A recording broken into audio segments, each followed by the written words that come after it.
Assalamualaikum warahmatullahi wabarakatuh. Rahayu Sagung Dumadi. Kembali lagi di channel Babat Nusantara. Pada kesempatan kali ini akan menceritakan Gajah Mada seri kelima, Hamukti Moksa, bagian ke-46.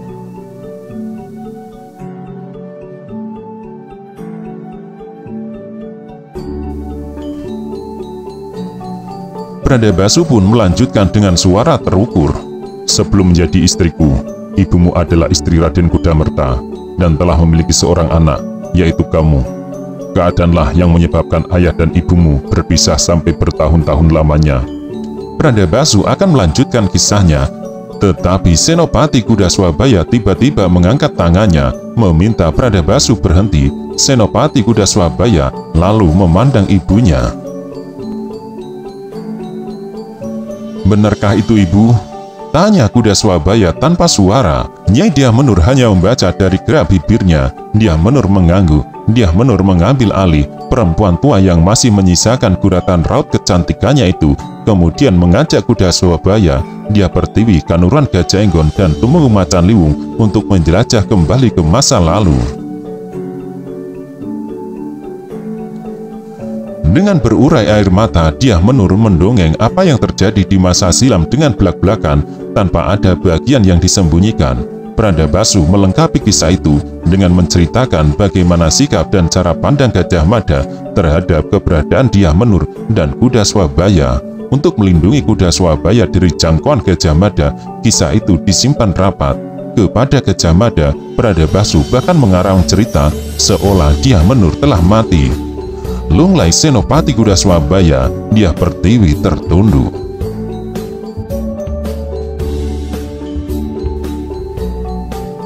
Malam yang kemudian datang tampak begitu indah, padahal sebenarnya tidak ada yang berubah dari malam sebelumnya.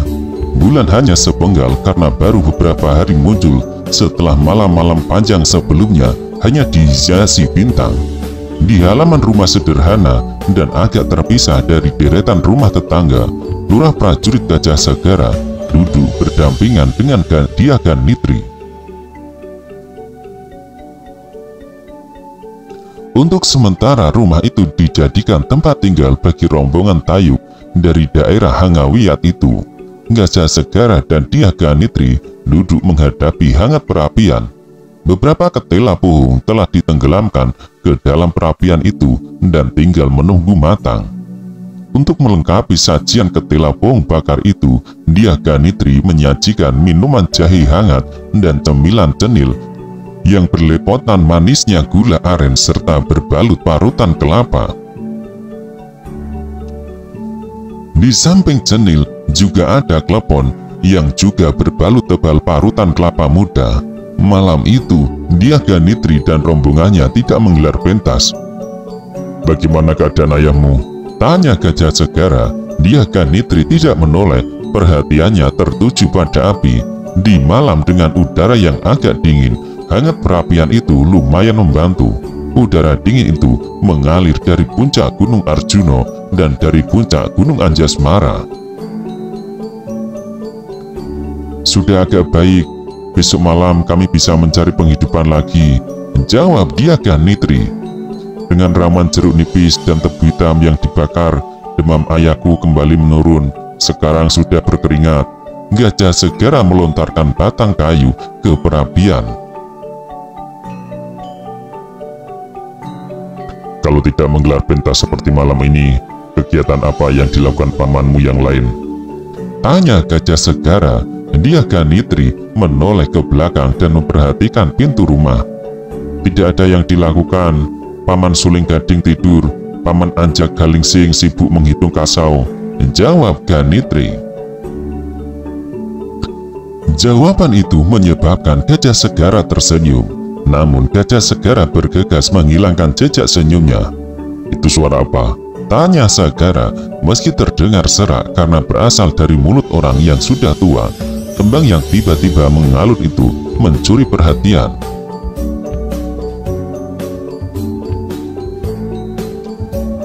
Yang nembang itu Paman Anjang Galingsing atau Paman Suling Gading, kejar Gajah Segara. Diaga Nitri merapatkan kain tebal pembungkus tubuhnya.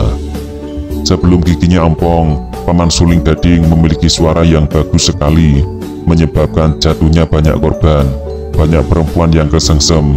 Lagi pula Paman Suling Gading dulunya berwajah tampan, ia memiliki banyak sekali penggemar. Tambah Diaga Nitri. Lurah prajurit Gajah Segara masih menyimpan banyak pertanyaan sebagaimana tugas yang diembannya dari Tumenggung Macan Liwung. Suling Gading itu bukan nama sebenarnya, bukan? Tanya Gajah Segara lagi. Diaga Nitri mengangguk. Nama sebenarnya siapa? Kejar Segara. Blawong. Terbelahlah Gajah Segara. Blawong. Diaga Nitri mengangguk. Dari kecil aku manggilnya Blawong seperti orang lain, akan tetapi bisa jadi nama Blawong itu sama saja dengan nama Suling Gading. Gajah Segara menyentuh tangan kiri Diaga Nitri dan menggenggamnya. Maksudmu? Balas Gajah Segara. Blawong itu mungkin juga bukan nama yang sesungguhnya. Pertanyaan itu malah menyebabkan Diaga Nitri tertawa. Kalau ayahmu sendiri bagaimana? Kamu punya cerita tentang ibumu? Pancing Gajah Segara. Pertanyaan itu rupanya sulit dijawab. Kenapa? Desa Gajah Segara. Ayahku itu sebenarnya bukan ayahku. Loh, Gajah Segara meletup. Melihat api padam, Diaga Nitri segera memasukkan serpihan kayu di sebelahnya. Tangkas Gajah Segara mengambil alih pekerjaan itu. Terpancing degup jantung Gajah Segara ketika Diaga Nitri menyandarkan kepalanya di pundaknya. Kalau Kakang pulang, bangunkan aku, bisiknya. Ucapan dalam bisikan itu terdengar sebagai gema suara yang sangat indah. Gajah Segara tidak keberatan. Diaga Nitri memeluk lengannya. Aku lelah menghadapi kenyataan hidupku, lanjut Diaga Nitri. Ayahku adalah orang yang sangat aku banggakan, dan aku sangat mencintainya. Itulah sebabnya ketika ayahku mati mendadak, tanpa menderita sakit sebelumnya, aku benar-benar merasa dunia ini kiamat.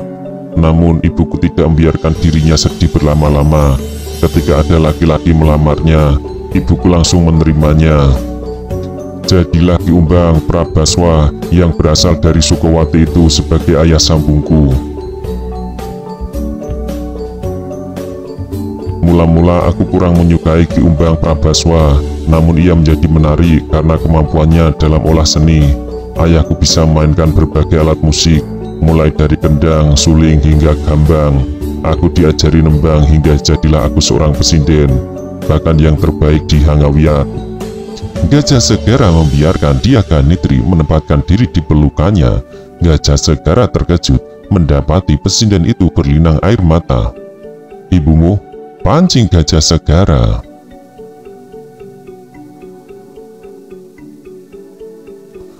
Meninggal tepat di malam seperti saat ini 4 purnama yang lalu, jawab Ganitri. Hening pun menyelinap. Diaga Nitri yang tersadar untuk tidak membiarkan diri larut dalam duka, bergegas bangkit sambil kembali melemparkan kayu kering ke dalam api. Gajah Segara teringat pada tugas yang sedang diembannya.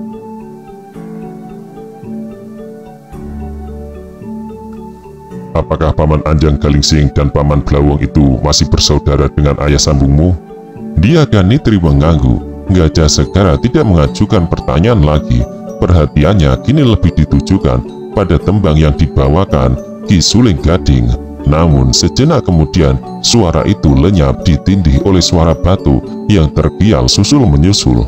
Akan tetapi sejenak kemudian tembang itu kembali berlanjut, kali ini dari mulut perempuan.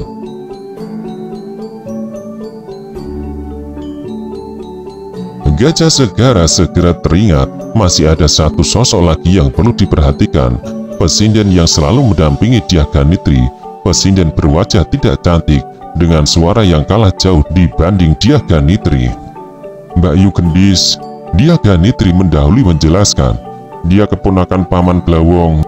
Namun sejenak kemudian suara gendis itu lenyap, digantikan suara batuk. Mendengar suara itu, Dyaganitri tersenyum. Batuk menular, ucapnya. Lurah prajurit Gajah Segara meliukkan badannya dan meluruskan kakinya. Duduk bersila terus-menerus menyebabkan Gajah Segara kesemutan. "Coba kau lanjutkan," ucap Gajah Segara. "Apa?" balas Dyaganitri. "Lanjutkan gending itu," kata Gajah Segara lebih lengkap. Dyaganitri tak perlu menimbang untuk memenuhi permintaan itu. Maka sejenak kemudian, suara lembut yang melanjutkan tembang yang semula didendangkan Ki Blawong dan gendis terdengar mengalun. Suara itu sungguh indah dan menghanyutkan. Tidak hanya kata-kata yang mendadak terbungkam mulutnya karena merasa malu sekali, cengeret yang semula memenuhi malam pun tiba-tiba hening. Begitu indah suara Ganitri menyebabkan Gajah Segara mendadak merasakan dadanya menjadi penuh. Di langit, bulan sepenggal yang timbul tenggelam menyusup mega-mega. Jika tidak awas dalam perhatikan, orang akan terkecoh dan mengira bulan yang bergerak menerobos gumpalan awan, padahal awan yang bergerak cepat di bawah angin. Tidak seperti ketika malam gelap gulita. Saat seperti itu, taranggana gemerlapan penuh berbawah. Kali ini sinar bintang gemintang itu kalah oleh lapisan kabut yang melayang. Indahnya malam menjadi lebih sempurna ketika mendadak muncul lintang alihan yang melesat cepat dari barat ke timur, meninggalkan jejak lintasan yang amat panjang dan bercahaya terang. Tak hanya Gajah Segara yang larut kehilangan sebagian jiwanya, 2 ekor burung hantu yang hinggap di dahan sama sekali tidak tertarik pada 2 ekor tikus yang berlarian. Dendang indah itu sungguh menyita perhatian mereka. Gajah Segara menyempatkan menoleh mendengar kegaduhan itu.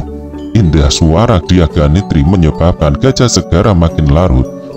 Indahnya cinta yang tumbuh di hatinya makin menguasai dirinya, menyisihkan jauh akal warasnya. Ketika orang kesandung asmara, mata pun tak lagi awas, waspada bisa lenyap, terbang entah kemana. "Abdi bongo ka Anjiun," bisik Gajah Segara. Ganitri menghentikan tembangnya. "Apa?"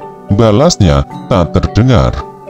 "Abdi bongo ka Anjiun," ulang Gajah Segara. Dyaganitri segera mengerutkan kening.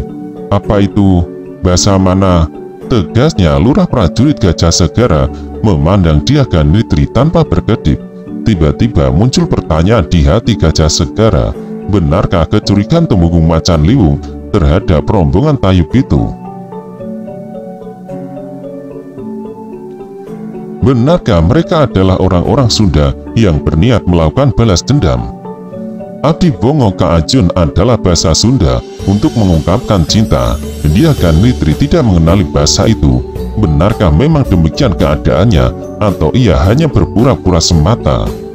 "Itu tadi bahasa Sunda, artinya aku mencintaimu," lanjut Cagara. Ucapan itu menyebabkan Dyaganitri tersipu.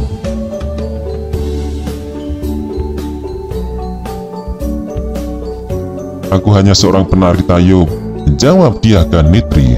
"Namun cinta memang tidak mengenal perbedaan derajat." "Apakah ada yang salah? Kau seorang penari tayub," balas Gajah Segara. Pada dasarnya sejak pertama kali bertemu, Dyaganitri memang telah menyimpan rasa suka kepada lurah prajurit Gajah Segara.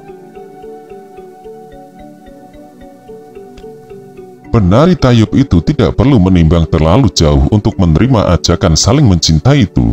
Dyaganitri menyandarkan diri di pundak lelaki itu, dan itu sudah merupakan jawaban. Sang waktu bergeser melewati hari demi hari, menjadi saksi atas semua kejadian. Kota Raja tampak tenang seolah tidak terjadi apapun. Apalagi dalam sebulan terakhir ini, udara mengalir sejuk. Mendung sering muncul sebagaimana hujan sering turun. Segala kegiatan di Kota Raja berjalan dengan tenang sebagaimana biasanya. Ngeliat semua pasar tak ada yang berubah. Namun tidak demikian di mata Tumenggung Macan Liwung. Di balik suasana yang tenang itu, ia merasa yakin ada bahaya yang mengintai. Tumenggung Macan Liwung tidak menyimpan cemasnya sendiri.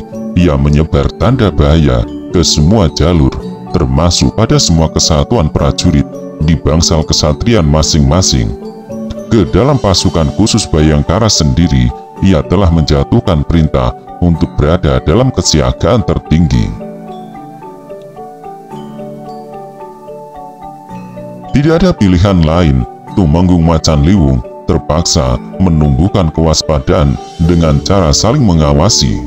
Macan Liwung benar-benar tidak punya pilihan karena bahaya yang menyusup itu bisa berada dalam batu prajurit Bayangkara sendiri. Sebagaimana ketika Rakuti memberontak, sangat sulit membedakan mana kawan dan mana pengkhianat. Lurah prajurit Manggalasari yang memperhatikan tulisan di dinding itu akhirnya telah yakin pada simpulannya. Apa artinya? Tanya Tumenggung Macan Liwung. Lurah prajurit Manggalasari berbalik. Tunda dulu, belum waktunya.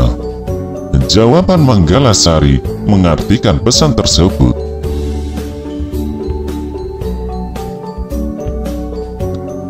Tunda dulu, belum waktunya jelas bermakna permintaan menunda karena waktu yang dipilih belum tepat. Pesan sandi itu berasal dari tulisan yang semula bagi tidak memiliki makna apapun itu. Namun tulisan acak-acakan itu kemudian bisa ditata dan diketahui apa artinya. Seketika tulisan itu menggiring Tumenggung Macan Liwung pada sebuah dugaan yang bisa diyakini tanpa sisa. Pihak yang berencana melakukan pembunuhan atau balas dendam telah menyelinap masuk ke lingkungan istana. Tumenggung Macan Liwung layak merasa cemas karena tulisan sandi kali ini ditemukan dalam lingkungan istana, ditulis menggunakan arang pada tembok pagar beringin kurung. Sungguh jarak yang sangat dekat dengan Sang Prabu atau kerabat istana yang lain. Padahal ada banyak sekali tempat terlindung di lingkungan istana, ada banyak tanaman hias dan sekat dinding.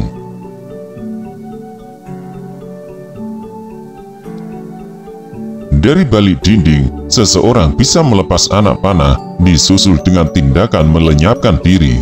Setelah selama ini sibuk menduga sambil mengobrol rasa cemasnya, Tumenggung Macan Liwung akhirnya sampai pada simpulan bahwa pihak tertentu dari Sunda yang menggelar balas dendam itu pasti berhasil membina prajurit Majapahit. Boleh jadi orang itu berasal dari kesatuan pasukan khusus Bayangkara.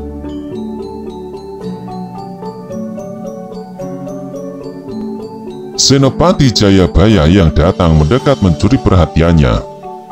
Punya keterangan baru? Tanya Macan Liwung. Senopati Jayabaya ternyata menggeleng.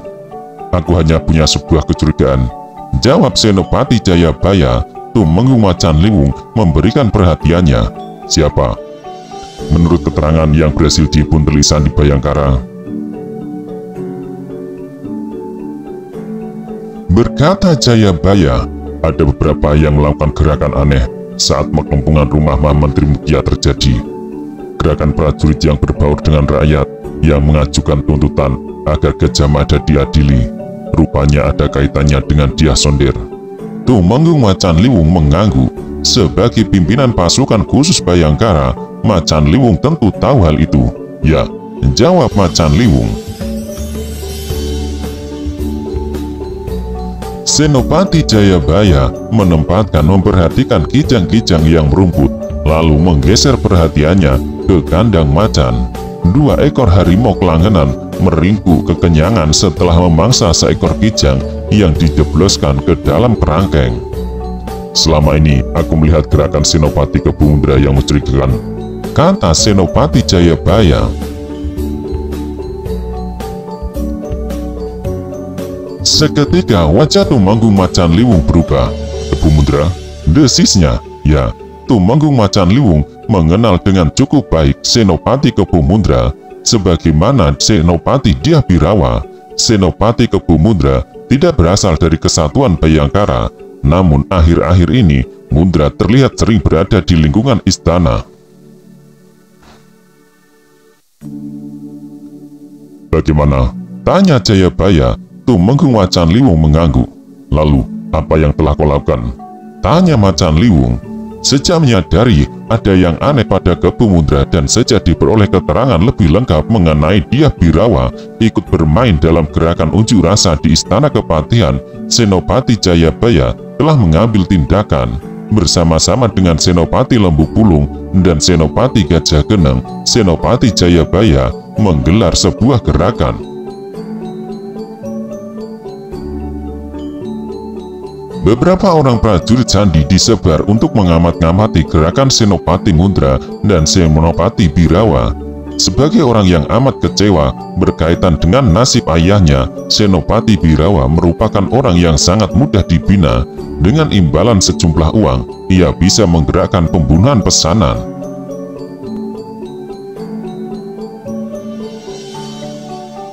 Aku bersama Lembu Pulung dan Gajah Geneng terus mengamat-ngamati, jawab Senopati Jayabaya. Bagus, kata Tumenggung Macan Liwung. Amati terus dan salurkan keterangan apapun yang kau miliki padaku. Aku sependapat denganmu, mereka layak dicurigai. Ya, jawab Jayabaya. Tumenggung Macan Liwung menguap oleh kantuk yang dalam. Beberapa hari ini dilawannya mati-matian. Telah 2 malam ia tidak berani tidur karena selalu diganggu rasa cemas betapa sebuah bencana bakal menimpa raja dan segenap kerabat keluarganya. Aku membutuhkan Gajah segera. Tiba-tiba pembicaraan Macan Liwung berbelok. Tolong salurkan perintah untuk menemukannya. Suruh dia menghadapku sekarang. Ya, balas Senopati Jayabaya. Senopati Jayabaya tak perlu melaksanakan tugas itu sendiri. Kepada beberapa prajurit berpangkat paling rendah, Senopati Jayabaya menyalurkan perintah. Mereka dibutuhkan Tumenggung Macan Liwung, gajah segara yang saat itu sedang berenang di kolam latihan bergegas mentas. Bagaikan tidak sabar, Tumenggung Macan Liwung ingin segera mengetahui laporan macam apa yang akan diberikan lurah prajurit Gajah Sagara. Bagaimana pendekatanmu dengan rombongan penari Tayub itu? Macan Liwung bertanya. Aku masih belum mendapatkan gambaran apapun, Paman Tumenggung. Gajah Segara menjawab. Sudah 3 kali aku mengunjungi mereka dan berhasil bergaul sangat rapat dengan mereka. Namun sampai sejauh ini, aku belum bisa menembus yang satu itu.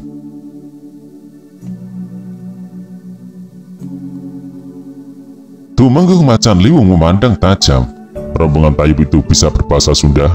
Tanya Macan Liwung lagi. Gajah Segara menggeleng. Sudah kutanyakan hal itu kepada mereka. Macan Liwung kembali bertanya. Ya, jawab Gajah Segara. Aku tanyakan hal itu secara tersamar dan tak menarik perhatian. Aku menanyakan apa bahasa Sunda. Aku mencintaimu. Yang aku tanya hanya tertawa geli.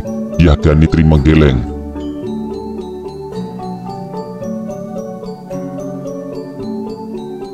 Ia tidak tahu rombongan penari Tayub itu berbicara menggunakan bahasa Jawa, bahkan sampai pada tingkat yang paling halus yang aku tidak paham. Macan Liwung tersenyum. Begitu? Gajah Segara mengangguk.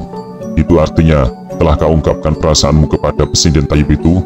Pancing Macan Liwung. Kembali Gajah Segara mengangguk. Amat yakin. Apa jawabnya? Tanya Macan Liwung. Yaganitri belum menjawab, namun jawaban itu aku peroleh dari sikapnya. Jawab Gajah Segara. Tumenggung Macan Liwung merasa masih ada bagian yang harus jelas. Jadi sama sekali tidak ada yang mencurigakan? Kejarnya. Aku tidak mengatakan demikian, Paman. Jawab Gajah Segara. Aku akan berusaha menelusuri. Sore ini aku akan datang ke sana lagi.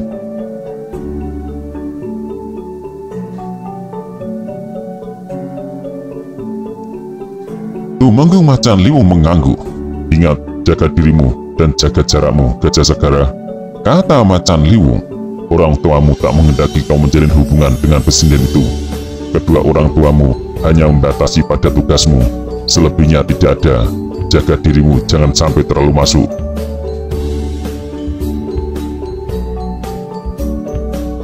Jika kau kebablasan, aku bersalah kepada ayahmu karena aku yang memberi tugas itu. Gajah Sagara tersenyum. Aku akan menjaga diriku, jawab Gajah Sagara. Paman tak perlu khawatir, aku bisa mengendalikan diri.